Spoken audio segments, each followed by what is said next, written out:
About Carlsbad.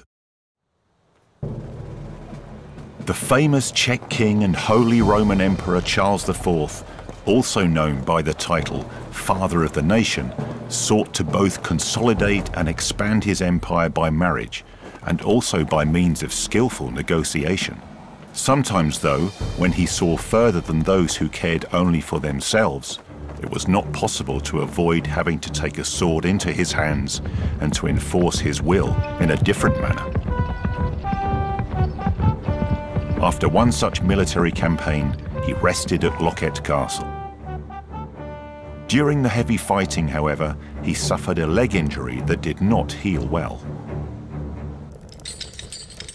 The king's doctors strictly recommended him not to put any strain on the leg and to rest in bed.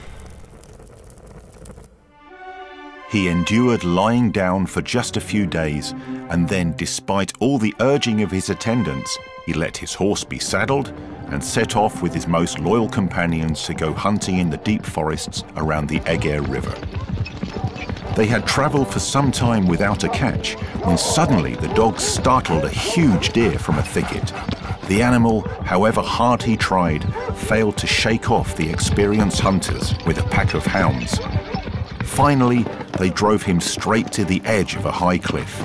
The dogs were approaching him inexorably, and the frightened animal, backed into a trap, hesitated about how to respond. But as soon as the deer, through the furious barking, also heard the pounding of horses, he reared up in despair, and with a prodigious leap, he jumped down. On the basis of this story, the rock was later named Deer's Leap. The hunters, however, did not linger on the rock too long and set off down to the valley in search of their prey. They struggled their way through the woods while also encouraging their dogs, but they were still unable to find the deer anywhere. Then one of the dogs disappeared, and a desperate howl echoed through the forest. The men were frightened. Had he perhaps encountered one of the dangerous denizens of the forest? They followed the direction of the desperate sound and carefully parted the bushes. It turned out that the dog had fallen into a deep pool and had been scrambling in vain, attempting to reach the shore. He was groaning in pain, and so one of the hunters jumped in to get him. The water was hot, and he swallowed some of that water while he was exerting all his force to pull the dog out. It had the taste of iron.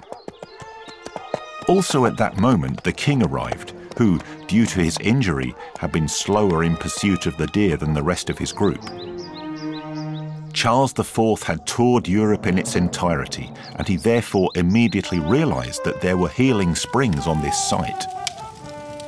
He ordered setting up camp there, and for several days he stayed there with his companions and bathed his injured leg in the warm springs until his wounds had healed. Then he ordered his subjects to found a spa there for the benefit and health of all. As one of the first constructions there, King Charles IV ordered that a stone throne should be carved adjacent to the hot thermal spring, from where he could comfortably rule while, at the same time, also heal his wounds from battles. The spa rapidly achieved fame, and based on that, it also expanded. Over time, people also found other springs, constructed baths, colonnades, and honoured it with a statue of the spirit of the springs, who, according to legend, cast a spell on the boiling water to make it stay in the rock. However, he is unable to keep it there forever, and therefore, from time to time, under close supervision, he allows it to be released to the surface.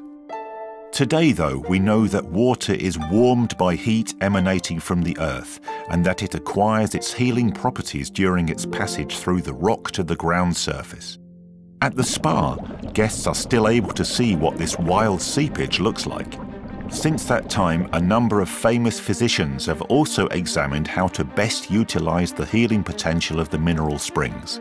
And so today, the spa guests can enjoy the best quality of care.